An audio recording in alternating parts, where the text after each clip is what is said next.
राम राम भाई सभी को।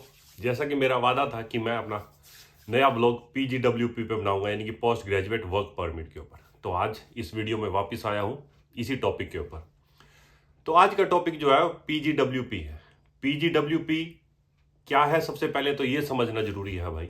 पीजीडब्ल्यूपी होता है पोस्ट ग्रेजुएट वर्क परमिट, जो सिर्फ और सिर्फ एक बार मिलता है हम लोगों को, जो भी यहाँ स्टडी करने आता है। जैसे कि कोई भी यहाँ स्टडी करने आया है और उसने 2 साल का यहाँ कोर्स लिया है, 2 या 2 से ज़्यादा, तो उसको 3 साल का वर्क परमिट यहाँ मिलता है। तो उस 3 साल के वर्क परमिट के अंदर अपना पाथवे ढूंढता है वो पीआर के लिए। अगर उसका पाथवे क्लियर नहीं होता कि वो पीआर ले सके या नहीं, तो उसके बाद उसको बैक होम जाना पड़ता है, या फिर एलएमआईए या और सारे बहुत से ऑप्शन, क्लोज वर्क परमिट, इस तरफ जाना पड़ता है अपनी पीआर के पाथवे के लिए। तो ये तो क्लियर कर दिया मैंने कि पीजीडब्ल्यूपी होता क्या है। अब हालात क्या बने हुए हैं कनाडा के अंदर, क्योंकि पीआर बहुत ज़्यादा टफ हो गई है। क्यों टफ हुई है? क्योंकि कोरोना के अंदर जब सबके वर्क परमिट एक्सपायर हो रहे थे, तो इन्होंने एक्सटेंशन दी है, एक बार 2 बार, 1-1 साल की, 1.5-1.5 साल की। तो भाई उससे क्या हुआ कि जो लोग पुराने यहाँ थे तो उनका वर्क एक्सपीरियंस भी ज़्यादा हो गया, वर्क एक्सपीरियंस ज़्यादा हो गया तो उनके पॉइंट्स भी ज़्यादा हो गए। तो आज के टाइम में जो पीआर का स्कोर है वो अबव 500 गया हुआ है। तो उसके कारण जो 2021-22 के बच्चे जो आए थे, जिनका अब 3 साल में वर्क परमिट एक्सपायर हो रहा है, तो वो सब इस कगार पे खड़े हैं कि उनको बैक होम जाना पड़ेगा, और उसकी गिनती जो है वो 70,000 है। लेकिन एक डाटा और है जिसमें वो 1,30,000 दिखाई गई है। जो बच्चे जिनका वर्क परमिट एक्सपायर होने वाला था, वो लोग प्रोटेस्ट पे बैठ गए, भूख हड़ताल पे बैठ गए, अलग अलग प्रोविंस में बैठ गए, चाहे उसमें पीईआई हो, चाहे उसमें आपका बीसी हो, सीरी हो, या फिर मैनिटोबा हो, या आपका ओंटारियो हो। अलग अलग प्रोविंस के अंदर अलग अलग प्रोटेस्ट चल रहे हैं, या कुछ जगह रुक गए हैं। तो इसको देखते हुए गवर्नमेंट ने कुछ रूल्स निकाले थे। सेंटर ने पूरे का पूरा जो मुद्दा है वो प्रोविंस की तरफ मोड़ दिया। तो उन्होंने कहा प्रोविंस को कि भाई, अगर आप लोग जितने भी आपके पीएनपी के कैंडिडेट्स हैं, उनको अगर आप स्पॉटिंग लेटर दे दोगे, तो हम लोग इनका वर्क परमिट एक्सटेंड कर देंगे। अगर आप स्पॉटिंग लेटर नहीं देते तो हम इनका वर्क परमिट एक्सटेंड अभी नहीं करेंगे।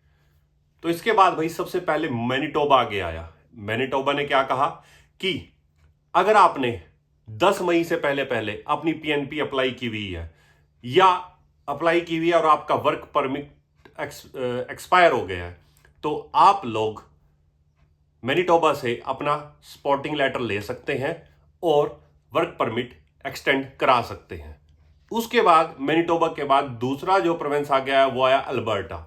अल्बर्टा ने भी सेम कहा कि 7 मई से पहले पहले जिसने भी पीएनपी में अपनी फाइल लगाई हुई है, या उनका वर्क परमिट एक्सपायर हो गया है फाइल लगाने के बाद भी, और उनका रिजल्ट नहीं आ रहा, तो उन्होंने भी सेम यही किया कि भाई जिन लोगों ने ये सब कुछ किया हुआ है, तो हम उनको स्पॉटिंग लेटर प्रोवाइड करेंगे और उनका वर्क परमिट एक्सटेंड हो जाएगा। तो भाई इसके लिए भी एलिजिबिलिटी जरूर थी। सबसे पहले क्या था कि आपके पास कनाडा का वर्क परमिट होना जरूरी था, चाहे वो अब एक्सपायर हो गया हो, चाहे वो अभी वैलिड हो। दूसरा है भाई कि आपका वर्क परमिट सबमिट होना चाहिए सेक्शन 200 के अंदर, अंडर टू रेगुलेशन। और भाई ये आप जाके पता कर सकते हो किसी अथोराइज लॉयर से, क्योंकि मैं तो लॉयर नहीं हूं। मैं तो सिर्फ वो है जो मुझे यहाँ पे, जो मैंने इनकी वेबसाइट्स पे देखा, इधर उधर से जो मुझे ज्ञान मिला, वो मैं आप लोगों को बता रहा हूं। तो भाई तीसरा पॉइंट जो है वो है स्पॉटिंग लेटर और एम्प्लॉयमेंट लेटर। जो आपको स्पॉटिंग लेटर देगा आपका प्रोविंस, और एम्प्लॉयमेंट लेटर देगा जिसके अंडर आप काम कर रहे हो, जिस भी एम्प्लॉय के अंडर। तो ये 3 एलिजिबिलिटी रखी है उन्होंने। जब इन तीनों को मैच करोगे आप, तो आप वर्क परमिट एक्सटेंशन के लिए एलिजिबल हो जाओगे। ये पॉलिसी जो है ये 31 दिसंबर 2024 तक वैलिड है, और इसमें सबसे लास्ट में ये लिखा हुआ है कि किसी प्रोविंस नोटिस के बिना हम इसको कभी भी वेबसाइट से हटा सकते हैं। तो भाई जल्दी से जल्दी अपना वर्क परमिट अगर आप लोगों का एक्सटेंड करना है, तो ये एलिजिबिलिटी क्लियर करें और वर्क परमिट एक्सटेंड करा लें।